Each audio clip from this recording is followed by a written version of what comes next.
Hi everyone, hope you're doing well from wherever you're watching this channel, depending on your time zone. Now, if you check the way African politics has been, majority of those leaders, especially the ones in opposition who miss to get power, being shortchanged or whichever means, most of them have ended up giving up. But above all, we have few who have managed to always be there. And if you count the true leaders in Africa who have always stood up to defend the people and speak for the people, the name of Raila Odinga will become as number one. It is going to top up that list. That's why you would see even in many countries within Africa here, when they are having their debate, they will even mention Raila Odinga. So Raila Odinga has carried the image of Africa and a defender of the people. So there's a video I've seen doing online, and I know that guy is a pastor because at one point I shared his video here.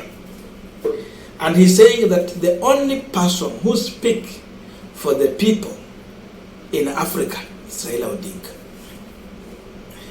That Raila Odinga has everything.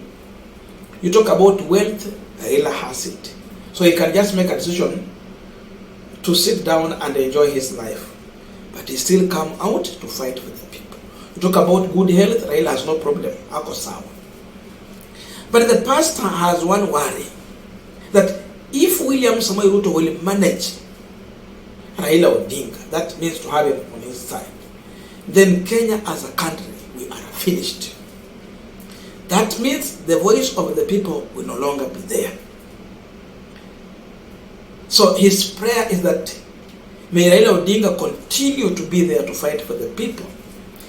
But he prays so hard that Ruto should not manage to have Raila on his side. And this is what he's saying in this video. Listen to him shortly, and then you tell me in the comment section if you agree with him or if you see any sense in what he's trying to talk about as far as the people who can stand up to speak for the people in Africa is concerned. It's obvious, very obvious, guys, that the only person in Africa who speaks on behalf of other people is one and only Raila Odinga. The rest, forget. The rest, forget. Only person that I know who has almost everything. Economically is very stable and well up. He has money, he has almost everything that a man needs in this life.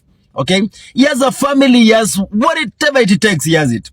But speaks on behalf of other people. Someone who cannot sleep when the poor are crying is only one person, Raila Odinga, my friend. Now, my biggest worry is if President Ruto manages this guy, kwisha sisi, Wakenya kwisha, Wakenya kwisha. Yani yule mtu ambaye Afrika tulipatiwa na Mungu, East Africa, aongee kwa niaba yetu. Mtu ambaye ajui uoga ni nani ama ni nini. Long live Raila Odinga, and may you never change ever in your life. God bless you. Now, as we continue with this panel discussion, just a quick request for those who are watching and you have not subscribed, please consider subscribing. To our returning subscribers, I must say thank you so much. And again, to all our viewers, please give this video a thumbs up. Thank you so much, and back to this discussion.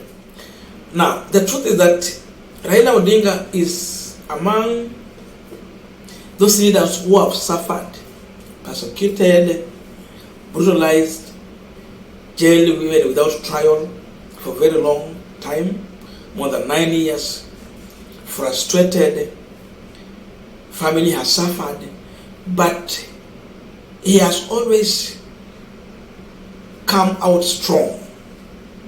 Despite all the intimidation he has gone through in all the previous regimes, ya Kenyatta, ukuja kwa ya Moi, the longest one, and which he suffered the most, ukuja kwa Kibaki betrayal and other things, kwa Uhuru hapa mpaka kuibiwa kura, then Ruto here. Raila has survived all those time throughout the presidencies that have ever got to power. But he has always stood with the people. Anytime he got to work with them, we have had good results. For example, when Raila worked with the Kibaki in the coalition government, Kenya experienced a lot of growth. We experienced the revolution in our economy. And in fact, by then, for those who are doing the rating, Kenyans were coming out as people who are optimistic for the good future, because the country was promising and it had the right leadership. Kwa ile muda kidogo, Raila alifanya kazi na Uhuru. I know there was also good things that came out in terms of development. What really mambo ya side ya oversight, but we can see what happened. At one point, those greedy leaders from Mount Kenya region were saying that Raila amekuja kuchukua miradi yetu, amepeleka Nyanza kwao. Paka tukashangaa, kwani pesa za Kenya ni za Mount Kenya region? Wajaluo watoi ushuru, Waluya watoi ushuru, Wakamba watoi ushuru, Wakalenjin na watoi ushuru. It came out so much embarrassing. So the big problem is that Ruto is a very cunning leader. And the worry is that if Raila will be managed by William Ruto, then there will be no one to speak for the people, because Ruto has proved to be a liar, and seemingly the trajectory he has taken, it is clearly indicating that this man might not deliver his promises to the people.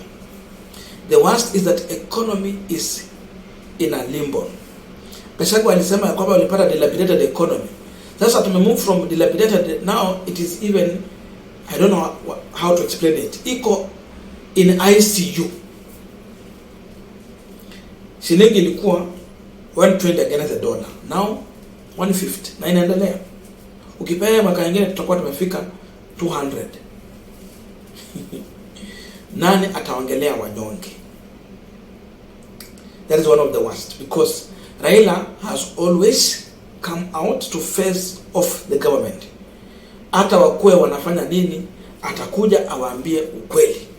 Na wakikataa kusikia, Raila has also had a tool that he has always used. That tool is demonstration. Ikiwa mmejifanya mko na masikio magumu, vichwa gumu hamsikii, Raila normally resort to calling demonstration, and in that way he will force the government to listen to the people. So that tool has worked. Saizi wamerudisha mambo ya fuel subsidy.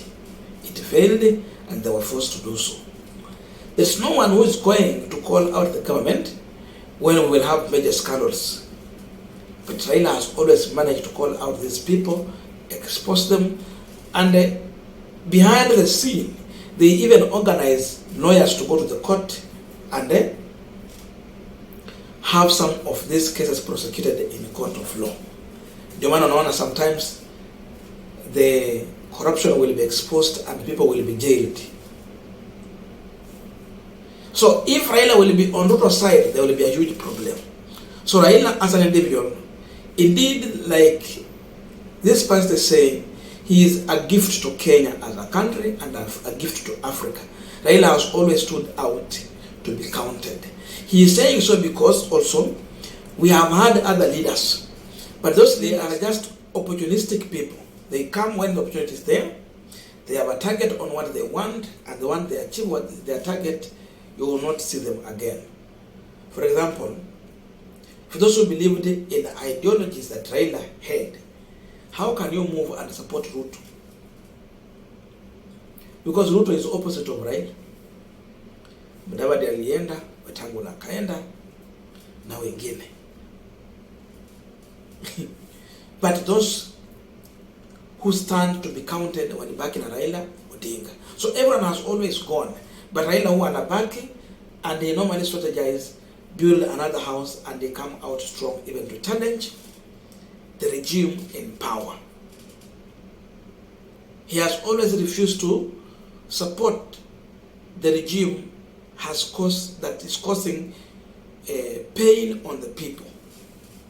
So assuming Raila is not there, nani atakuja kuongelea maskini kwa hii nchi? There will be a huge problem. Nani atakuja kuongea kuhusu watu wa Turkana, kuhusu watu wenye kwa those who have been robbed their money? Kwa mfano hata saa hizi watu wa Uasin Gishu, ni wabunge wangapi wamesimama kuongelea watu wa Uasin Gishu kutoka kule kwao? Tuliona the woman rep saying that she was not aware of this thing. It's now when she's learning about it. How? So the only person who was speaking, na siku moja alienda tu huko akasema ya kwamba kama wanafunzi na wazazi wataandamana wapate pesa zao, hakuna shida. And the people celebrated Raila Odinga. Why did Raila Odinga received a standing ovation in the devolution conference that was happening in Eldoret? Was it Uasin Gishu County? Because he stand out to be counted when it comes to defending the poor, the oppressed. The rest ni watu wa biashara hii Kenya. So that the message is bringing out, and that's the truth. That is the real truth. And Azimio has said that they will not go into a coalition. They don't want any share in this government. So Raila is very clear that he cannot go into that direction because they also have a plan for the next election. Ukiona Raila akipewa maisha mazuri, marefu, afya nzuri, ni kwa sababu people are wishing him good health. And they pray for him like what he is saying there. Na wengine mkiona mambo mengine ikifanyika ni kwa sababu ya kufinyilia mwananchi wa kawaida. So that is where we draw the line. I don't know your views, but let us meet in the comment section.